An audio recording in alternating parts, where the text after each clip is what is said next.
Pyetja e parë, konflikti në Iran, ndruani se mund shërije edhe në Europë?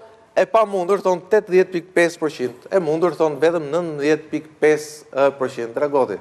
Do më thënë, vetëm 1 në 5 vetë tek ne e shikojnë mundësinë në një luftë të tillë. 4 të 5-tat as duan me ditë me fjalë që ka shanse për në një luftë këtu. Njerëzit janë rehat, sepse e mendojnë veten larg Iranit, e mendojnë që neve s'kemi ndonjë rol në zhvillimin botëror, si Shqipëri, si vend, edhe paga shumë e kanë parasysh që lufta nuk ka që bën ke neve, as pasuri, as popullsi, as status politik në botë, nuk kemi pasur dhe nuk kemi. Pra, nuk i shikojnë mundësinë e rrezikut luftës, pikërisht për faktin se nuk e shikojnë të rëndësishme Shqipërinë edhe veten tonë. Okej, lexova subkonscious non direkt. Megjithatë Lami duhet të thonë që ne nuk është se nuk kemi të përfshirë. Raketat për herë dytë kanë mbritur sot në Turqi, një vend antar i NATO-s, artikulli 5. Ne jemi vend antar i NATO-s dhe ne duhet të përfshihemi nesër pas nesër. Por nga ana tjetër, pas Izraelit dhe Shtetet Bashkuara, ne jemi vendi më në konflikt me Iranin, duhet të thonë. Kemi në pre marrëdhënie diplomatike mbi 2022, kemi rënë pre e një sulmi e një lufte vërtet temi hibride kibernetike nga ana e hakerëve të Iranit që rrëzuan pothuajse komplet sistemin ton online, ndërprer marrëdhënie diplomatike, jo më larg se sot ministri i jashtëm thotë do bëjmë rezolut në Këshillin e Sigurimit kundër Iranit, pra themi nuk është se ne nuk kemi të përfshirë.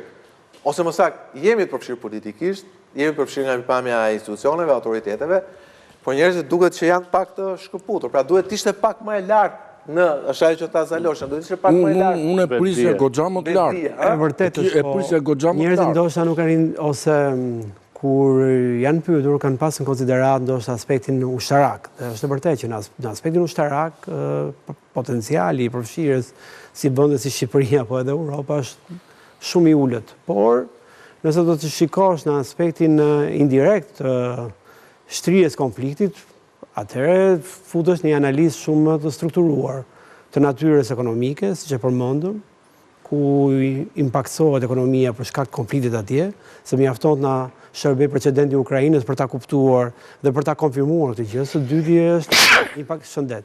Impaktimi migrator, ku Ukraina na tregoi që një konflikt i madh bëhet e pashmangshme lëvizja e madhe migratore nga një vend burim konflikte në një vend tjetër.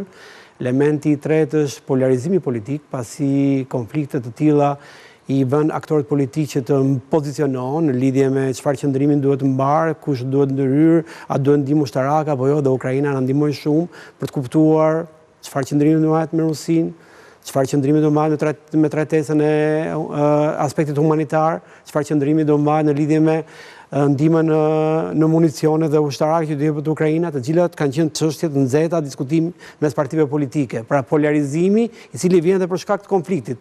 Dhe së fundmi është e pashmangshme që të mos ndjehet si kërcënim prania e aktorëve radikal, të cilët mund të shfaqen për të krijuar trazira të caktuar brenda Bashkimit Evropian. Pra njerëzit nuk e shohin në aspektin indirekt të efekteve, po e shohin në aspektin direkt. Dhe në aspektin direkt, fakt, duket a logjik të mendosh që të kemi një shtrirje konflikti në territoret në cilën ne jemi për sa i përket aspektit ushtarak. Kurse indirekt, patjetër janë gjitha elementet e mundshme që të na përsëritet skenari i Ukrainës.